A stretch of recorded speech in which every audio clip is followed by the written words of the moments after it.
Testimony before the Credentials Committee, the FDP had a lineup of very different people. They had Rita Schwerner, the widow of Mickey, who had been killed in Neshoba County. They had Martin Luther King. Everybody knew King.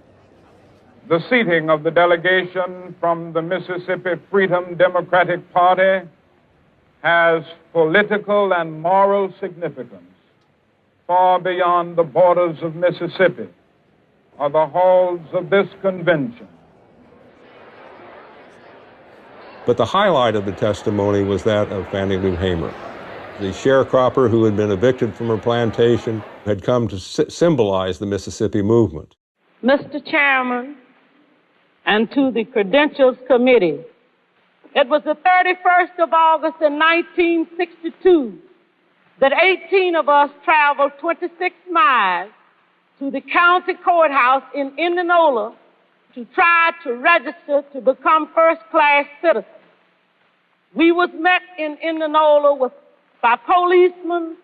The president, Lyndon Johnson, he's not afraid of Martin Luther King's testimony. He's afraid of Fannie Lou Hamer's testimony.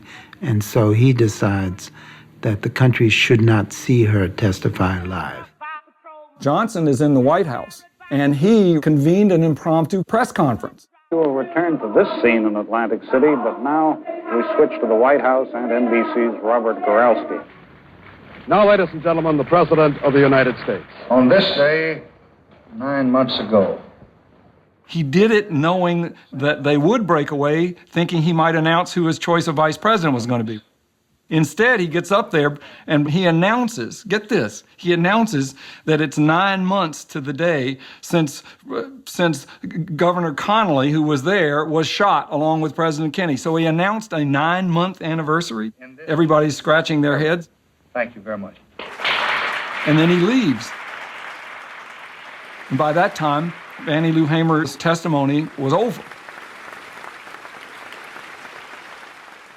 However, it backfired on Johnson because it became a story that she had been taken off television, and in the news that night and for days afterwards, they replayed her testimony. I was carried to the county jail and put in the booking room. They left some of the people in the booking room and began to place us in cells. She had Mississippi in her bones. Martin Luther King or the SNCC field secretaries, they couldn't do what Fannie Lou Hamer did. They couldn't be a sharecropper and express what it meant, right? And that's what Fannie Lou Hamer did. And it wasn't too long before 3 white men came to my cell. One of these men was a state highway patrol. He said, "We're going to make you wish you was dead."